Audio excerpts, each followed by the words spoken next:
Telugu journalist forum ఉమ్మడి కృష్ణా జిల్లా దీపావళి సంబరాల్లో మంత్రి నారాయణ, ఎమ్మెల్యే భొండ ఉమామహేశ్వరరావు పాల్గొన్నారు. ఇక టీజీఎఫ్ తరపున జర్నలిస్టులకు మంత్రి, ఎమ్మెల్యే దీపావళి సామగ్రిని అందించారు. జర్నలిస్టుల సంక్షేమానికి కృషి చేస్తున్న తెలుగు జర్నలిస్టు ఫోరం నాయకులకు మంత్రి నారాయణ అభినందనలు తెలిపారు. రెండు తెలుగు రాష్ట్రాల్లో ఫోరం తరపున అనేక కార్యక్రమాలు నిర్వహిస్తున్నారని తెలిపారు. గత ప్రభుత్వ అరాచకాలను జర్నలిస్టులు ప్రజలకు తీసుకెళ్లారని అన్నారు. ప్రస్తుత ప్రభుత్వంలో ప్రజాస్వామ్యం ఉందని చెప్పుకొచ్చారు. వీలైనంత త్వరగా జర్నలిస్టుల ఇళ్ల గురించి సీఎంతో చర్చిస్తానని హామీ ఇచ్చారు. 2 సీట్లకి లిమిట్ చేసేసి అత్యధిక మెజార్టీతో ఈరోజు ఎన్డీఏ ప్రభుత్వాన్ని ఈ రాష్ట్రంలో వచ్చే విధంగా చేశారు. దాంట్లో అత్యధికమైన పాత్ర ఎవరిదంటే మీదే. మీరంటూ ఆ ప్రభుత్వం చేసే అరాచకాలను కానీ చూపించుకుంటే ఇంత మెజార్టీ వచ్చినది కాదు. అలాంటి జర్నలిజం అనేది అంత ఇంపార్టెంట్.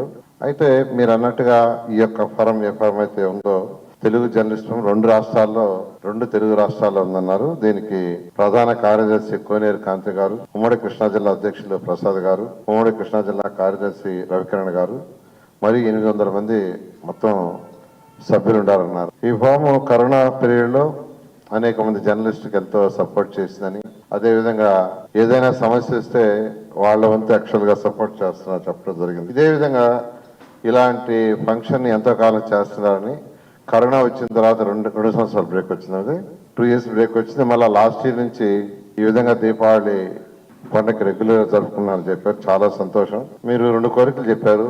ఒకటి ప్రెస్ క్లబ్ అనేది, రెండవది సొంత ఇంటి కళ.